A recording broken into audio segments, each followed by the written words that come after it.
Seminar Azərbaycan Taekvondo Federasiyasının vitse-prezidenti Füzuli Musayevin təşəbbüsü ilə Federasiyanın Gəncə Regional Şöbəsinin sədri Vüqar Məmmədov tərəfindən təşkil edilib. Sentyabrın 7-sində və 8-də keçirilən seminarda 10 yaşdan yuxarı 50 nəfərə yaxın idmançı iştirak edirdi. Onların arasında Gəncə, Ağcabədi, Ağsu, Tovuz və Samukun taekvondoçuları da var idi. Biri var ki, bütün idmançılar yığılıb Bakı şəhərinə geçsinlər. Bunlar olur 40 nəfər, 50 nəfər, hər rayondan, hər bölgədən yığılır 500 nəfər uşaqlar əmələ gəlir.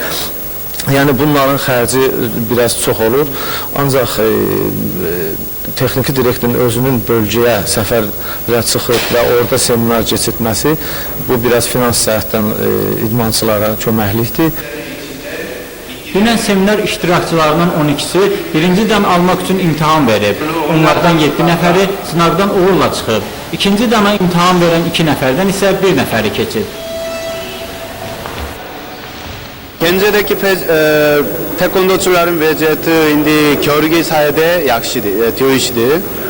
Sonra taekwondonun pinyobre sayılı, kibondonca funksiyaları da biraz zayıftı ama burada bir gün seminarı keçirildi. Ama yine yaxşıdır.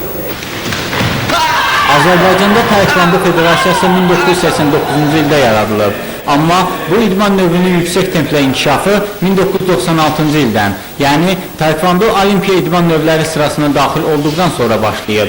2000-ci ildə Sidneydə keçirilən Olimpiya oyunlarında bu idman növündən təmsilçimiz olmayıb. Taekvondoçular 2004-cü ildə Afinada keçiriləcək Olimpiya oyunlarında iştirak edəcəklərinə və Respublikamızın adını yüksəklərə qaldıracaqlarına ümid edirlər.